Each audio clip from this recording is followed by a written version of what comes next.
Assalamualaikum warahmatullahi wabarakatuh.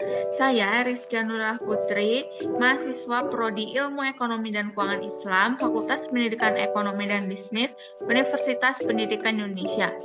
Di sini saya akan menjelaskan visi dan misi perusahaan. Nah, di sini saya akan membahas yang pertama, ingin menjadi siapa kita, apa bisnis kita, lalu pentingnya visi dan misi, proses pengembangan visi dan misi, pernyataan misi, komponen misi, dan implementasi visi dan misi pada perusahaan. Ini adalah yang pertama. Ingin menjadi seperti siapa kita? Di sini pernyataan visi harus menjawab pertanyaan dasar, kita ingin menjadi apa? Visi yang jelas memberikan landasan untuk mengembangkan pernyataan visi yang komprehensif. Nah, saat membuat pernyataan visi dan misi, pernyataan visi ini harus ditetapkan terlebih dahulu dan terutama sebelum misi. Nah, pernyataan visi ini harus singkat, lalu lebih disukai satu kalimat, lalu juga sebanyak mungkin manajer harus memiliki masukan untuk mengembangkan pernyataan. Yang kedua, apa bisnis kita? Drucker mengatakan bahwa mengajukan pertanyaan apa bisnis kita identik dengan mengajukan pertanyaan apa misi kita. Nah, lalu Drucker juga berpendapat misi bisnis adalah dasar untuk prioritas, strategi, rencana, dan penugasan kerja. Ini adalah titik awal untuk desain pekerjaan manajerial dan terutama untuk desain struktur manajerial. Lalu yang ketiga, contoh pernyataan visi dan misi. Nah, pernyataan misi menjawab pertanyaan apa urusan kita, lalu pernyataan visi juga menjawab pertanyaan kita ingin menjadi apa. Nah, banyak organisasi memiliki pernyataan visi dan misi. Nah, pernyataan misi yang jelas ini sangat penting secara efektif menetapkan tujuan dan merumuskan strategi. Kadang-kadang disebut pernyataan keyakinan, pernyataan tujuan, pernyataan filosofi, pernyataan keyakinan, pernyataan prinsip bisnis, atau pernyataan mendefinisikan bisnis kami. Nah, pernyataan misi ini mengungkapkan apa yang diinginkan organisasi dan siapa yang dilayani. Lalu untuk proses pengembangan visi dan misi, pernyataan visi dan misi yang jelas diperlukan sebelum strategi alternatif dapat dirumuskan dan diimplementasikan. Sebanyak mungkin manajer harus dilibatkan dalam proses pengembangan pernyataan ini, karena melalui keterlibatan orang menjadi berkomitmen pada organisasi. Nah, selanjutnya ini ada pentingnya visi dan misi. Nah, menurut King dan Cleland, pentingnya pengembangan visi dan misi sebagai berikut. Yang pertama, untuk memastikan suara bulat tujuan dalam organisasi. Lalu untuk memberikan dasar atau standar untuk mengalokasikan sumber daya organisasi. Lalu untuk membangun nada umum atau iklim organisasi. Lalu untuk berfungsi, titik fokus bagi individu untuk mengidentifikasikan dengan tujuan organisasi dan arahan dan untuk mencegah mereka yang tidak dapat berpartisipasi lebih jauh dalam kegiatan organisasi. Lalu untuk memfasilitasi penerjemahan tujuan ke dalam struktur kerja yang melibatkan penugasan tugas kepada elemen-elemen yang bertanggung jawab dalam organisasi.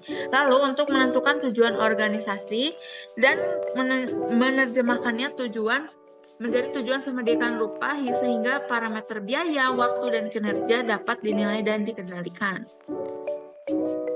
Lalu selanjutnya, ini dia proses pengembangan visi dan misi. Pertama, manajer membaca beberapa artikel berisi pernyataan terkait visi dan misi sebagai informasi latar belakang. Lalu yang kedua, tiap manajer menyiapkan pernyataan visi dan misi untuk organisasi. Lalu yang ketiga, seorang fasilitator atau komite manajemen puncak menggabungkan pernyataan yang telah dikumpulkan menjadi satu dokumen. Lalu dokumen yang telah dirancang didistribusikan kepada seluruh manajer untuk dievaluasi dan juga untuk direvisi, penambahan, penghapusan, atau keperluan berikutnya. Nah, Ini pernyataan visi deklarasi sikap. Pernyataan misi yang baik memungkinkan mempertimbangkan berbagai kemungkinan dan alternatif tanpa menghambat kreativitas manajemen hingga generasi mendatang. Lalu selanjutnya orientasi konsumen. Mendefinisikan apa itu organisasi dan apa yang dicita-citakan organisasi. Lalu cukup terbatas untuk mengecualikan beberapa usaha tetapi cukup luas untuk memungkinkan pertumbuhan kreatif. Lalu membedakan yang diberikan organisasi lain lalu berfungsi sebagai kerangka kerja untuk mengevaluasi kegiatan saat ini. Juga dinyatakan dalam istilah yang cukup jelas untuk dipahami secara luas di organisasi. Nah, ini dia komponen pernyataan misi. Yang pertama itu ada konsumen. Siapa ini konsumen perusahaannya? Lalu produk dan jasa, apa produk atau jasa utama perusahaan? Lalu untuk pasar, secara geografis di mana perusahaan bersaing. Lalu untuk teknologi, apakah perusahaan mutakhir secara teknologi? Nah, terus kepedulian terhadap keberlangsungan hidup, pertumbuhan, dan profitabilitas. Apakah perusahaan berkomitmen untuk pertumbuhan dan kesehatan finansial? Lalu, selanjutnya, filsafat. Apakah keyakinan dasar, nilai aspirasi, dan prioritas etis perusahaan? Lalu konsep diri. Apa kompetensi khas perusahaan atau keunggulan kompetitif utama? Lalu ada kepedulian terhadap citra publik dan kepedulian terhadap karyawan. Nah, ini implementasi visi dan misi. Di sini saya mengambil contoh perusahaan PT Paragon Innovation and Technology. Nah, ini di sini visi untuk PT Paragon ini sudah baik karena sudah secara singkat dan satu kalimat. Juga sudah jelas juga tujuan perusahaan ini untuk apa.